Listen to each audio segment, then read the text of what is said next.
எல்லாருக்கும் வணக்கம். ஃபர்ஸ்ட் டைமாக இவங்க 3 பேரும் ஒரு ஒரு ஈவெண்ட்டுக்கு வந்ததேன்னு நினைக்கிறேன், இல்லை அப்படி இருக்கும்னு நினைக்கிறேன். செம, ரொம்ப எனக்கு fill with lot of gratitude and இவங்க எல்லாருக்குமே. அண்ட் அஃப்கோர்ஸ் இவங்களை சப்போர்ட் பண்ண, அந்த இனிஷியல் ஸ்டேஜில் சப்போர்ட் பண்ண ஆடியன்ஸுக்கும் ரொம்ப ரொம்ப நன்றி. அந்த அட்டகத்துக்கு முன்னாடி வந்து எனக்காக என்னை கூட்டிகிட்டு போய் ப்ரொடியூசர்ஸ்க்கெல்லாம் என்னை இன்ட்ரடியூஸ் பண்ணி ரொம்ப ஓன் பண்ணி என்னோடய ஒர்க்கெலாம் காமிச்சு எப்படியாவது எனக்கு ஒரு படம் வந்துடணும்னு சொல்லி என் கூடயே தெரிஞ்சிட்டு இருந்தது தான் அகில உலக சூப்பர் ஸ்டார் சிவா அவர்கள். நாங்கள் ஒரு டீமில் கிரிக்கெட் விளையாடிட்டு இருந்தோம். அது ஆக்சுவலாக பேச்சு போட்டி தான், பேசுகிற டீம் தான் ஜெயிக்கும், அவர் டீம் ஜெயிக்கும் எப்பவுமே. செமையாக ஏமாற்றுவாங்க, இங்கே படிச்சு அங்கே படிச்சுன்னு சொல்லி. ஸோ ஒரு எங்கள் டீம் நாங்கள் போய் ஒரு மேட்ச் விளையாட போனோம் அந்த YMCA கிரவுண்டில். அப்போ வந்து நாங்கள் தோற்ற மார்ஜின் வந்து அந்த அங்கே இருக்கிற ரெக்கார்டோட அதிகம். அந்த ஃபஸ்ட்டு பேட்டிங்கோட இது வந்து தோற்ற மார்ஜினே அதோட அதிகமாக இருந்தது. அவர் ஒரு பவுலர் கூப்பிட்டு வந்தார். இப்போ IPL வந்து ஞாபகம் இருக்கா சிவா? ஸோ ஒரு CSK உள்ள மேனேஜ்மெண்ட்டில் இருக்கிற பவுலர்னு 39 ரன் கொடுத்தாரு ஒரு ஓவரில்.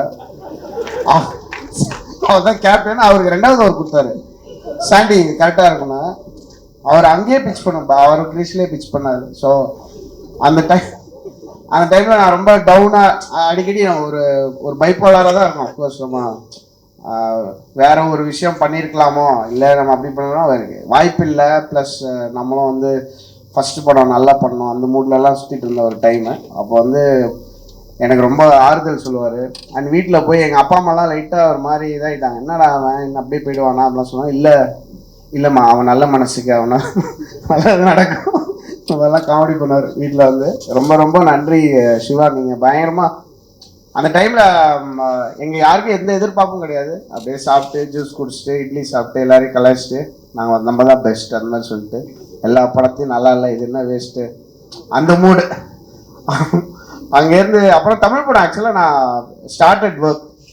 தமிழ் படம் தான் என்னுடைய ஃபஸ்ட் படமாக இருக்க வேண்டியது. அண்டு இது நல்லா இல்லை, இந்த மியூசிக் வந்து வேறு மாதிரி இருக்கணும்னு சொல்லி என்ன நீங்களே போயிடுங்க, நாங்கள் அனுப்புறது அப்படின்னு சொல்லி நான் வந்து எஸ் நோ ப்ராப்ளம் அந்த சொல்லிட்டு ஃப்ரெண்ட் ஆகிட்டேன். ரொம்ப ரொம்ப தேங்க்ஸ் சிவா. நான் ஆக்சுவலாக இது பெருசாக வெளியே பேசினதில்லை. அதுக்கப்புறம் தான் ஒரு நாள் வந்து டார்லிங் ஏதோ சொன்னார், எனக்கு ஒன்று டார்லிங் மட்டும்தான் புரிஞ்சிச்சு. அவன் கன்ஃபார்மாக இவெல்லாம் வரவே மாட்டான், வாய்ப்பே கிடையாது. ஏன்னா நிறைய பேர் நான் கிட்டத்தட்ட நான் ஒரு எக்ஸல் ஷீட் வச்சுருக்கேன், நம்ம பண்ணியிருக்க வேண்டிய படம்னா அதுவே ஒரு 60 படத்துக்கு மேலே இருந்தது பிஃபோர் அட்டகத்தி. கன்ஃபார்மாக அதில் டாப்பில் இருந்தது இந்த படம். அப்புறம் நான் 3 மாதத்தில் வரேன் டார்லிங் அப்படின்ட்டு